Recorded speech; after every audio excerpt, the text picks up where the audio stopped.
But let's talk about the new patient experience for a moment. Have you ever had new patients, again, that come in once and then don't come back for treatment? Of course, it happens to everyone, even the best of us. Are you tracking that? Do you know what your acceptance percentage is? Do you know what your success rate is? And if you're not tracking that, most of us have practice management software that will do that for us if we know how to do it, if we know how to look for that. You do have to put the treatment in the computer first. And the reason I mention that is some of you would probably be appalled to know that there's a lot of people still in the dental industry that don't input treatment plans into the computer until they are done. If we're not putting them in the computer as proposed treatment, then we can't measure our success rate.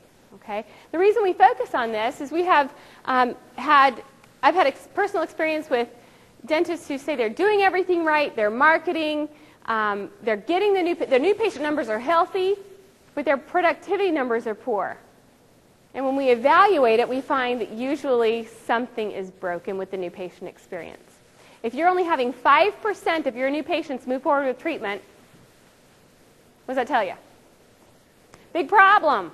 If we're only able to move 5% of your new patients into treatment, that's a problem. Okay, and a lot of times it comes down to the new patient experience. If you have had patients that have failed and have only come in once and never come back, did you ask them why? If you didn't, you've got to get courage. You've got to be willing to ask why. What did we do? How could we have served you better? Would you mind sharing with me why you want to have your x-rays transferred to another doctor? We have to ask why. Sometimes we don't want to hear why, but we have to ask why if you really want to fix the problem. The ostrich head in the sand is not effective when we're trying to provide better treatment. We need to know why. Why did they leave?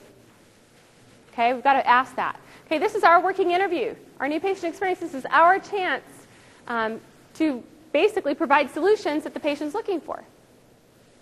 Those of us that hire staff, how important is a working interview? Very important. Well, this is our chance. That's what the new patient experience is. And again, we're not going to break down go through a whole lot of information with the new patient experience, but we have for you, those of you that are new to the program, does everybody know what the navigator is? Okay, I should ask it a different way. And I will not make, unlike Ed, I will not make fun of you if you raise your hand. Just kidding, Ed. He's the only one that laughed. Raise your hand if you don't know what the navigator is. Okay, so there's a few of you. Okay, we have a members-only website. Ed has one that's the Dentist Profits members-only website, the Navigator, okay, where you can download ads, you can visit the library and the archives and all that. It's a valuable resource. Those of you that are Whitening for Life members, we have our own separate Brilliant Circle Navigator. Some of you may not know that. That's one of the benefits that you have with the Whitening for Life program. It's a completely different website. Instead of dentistprofits.com, it's brilliancemembers.com. And on that website, we focus on staff issues, hygiene issues, Whitening for Life, any of those issues. Okay, on that navigator, there is a form that you can download. It's called Rate Your New Patient Experience. And it goes through the 65 points of contact that you have with every new patient. I would suggest if you have not done that before, do that with your team. It's a very valuable exercise. We have 65 ways to give them the wow, or we have 65 ways to earn a failing grade, basically is how it works out with the new patient experience. And again, we're not going to talk about everything with the new patient experience, but I will talk about 5 critical components that I see, 5 things that must go right, or usually it's a deal breaker with the new patient experience. Okay, the first one is the appearance of both the office and the team. And sometimes I'm talking with clients and they'll say, you know, that goes without saying, that the appearance of the team is important. I said, no, it has to be said. It really has to be said. It is really an important aspect, one of the critical components of the new patient experience. And let's talk about that for a minute. Again, the patient has visual impressions, yes? What is their first visual impression of your office when they arrive? How many seconds do we have to make a positive impression? Did you know your patients form 11 subliminal ideas about you in the first 7 seconds of contact? That's why this is so important. That's why the first visual impression has to be positive. Okay? Here's a couple examples of people that probably aren't doing a whole lot of high-end dentistry.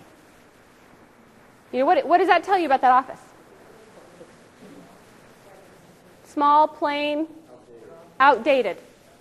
The minute that patient walks in and forms that impression, they're thinking, uh-oh.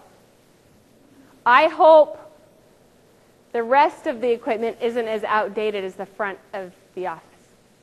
I wonder if their dental knowledge is outdated. I wonder if I'm receiving state-of-the-art care, because obviously we're not in a state-of-the-art facility. Okay, that's what the patient's thinking. Again, you know, even if it's just a few cosmetic changes, it really doesn't take much to give your practice a facelift. Okay, now not everybody needs to practice in a brand new facility. Not everybody can, but you can still provide a pleasing visual impression the moment you walk in the door. Okay, now let's talk for a minute about the team members, right? Many of you that have heard me speak before know I'm not a big fan of scrubs. I don't know if you noticed I wasn't wearing scrubs in the video. I think scrubs, my opinion, is that scrubs give us an excuse for sloppiness. You roll out of bed, throw the hair up, you're in your scrubs. It's like pajamas. It's like working in pajamas all day, right? That's why we love it. But the level of professionalism goes down, I think. So although this team looks nice, it's a nice-looking team, yes. Same here, very pleasant. It doesn't give you the wow factor. And you can get a wow factor. See, I even got a couple wows up front. So, you know, it goes without saying. Even if you're wearing scrubs, you still can look professional. If they all match, they aren't faded, we're not wearing jackets that are ripped, torn pockets, stained.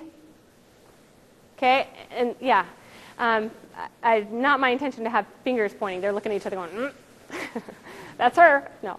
But so you can look good. You can look nice and sharp. But my personal preference is not to work in scrubs. All right. Same thing goes for the doctor. The appearance of the doctor, again, sharp, but not the wow. So your team is making these judgments and these assessments of you from the very, very beginning. All right. So that's one of the critical components. The second one would be determining the chief complaint and providing a resolution. And that's why the interview is so important. We've got to determine what the chief complaint is, why did they pick up the phone and call us, and we need to make sure that we at least provide a resolution or talk about a solution for that issue. Okay, that's critical. All right, some other critical components. The next one we're going to be talking about is comfortable treatment in a pleasant environment. How important is that? Well, you already heard from Sandy how important it was for her that she had comfortable treatment. How important is the environment? Could your patients pick up on the emotions, the tensions that exist within the team? And you know, it's kind of funny because we practice sometimes forgetting that there's a patient there listening to everything that we're saying about so-and-so in the front office who's really making us mad because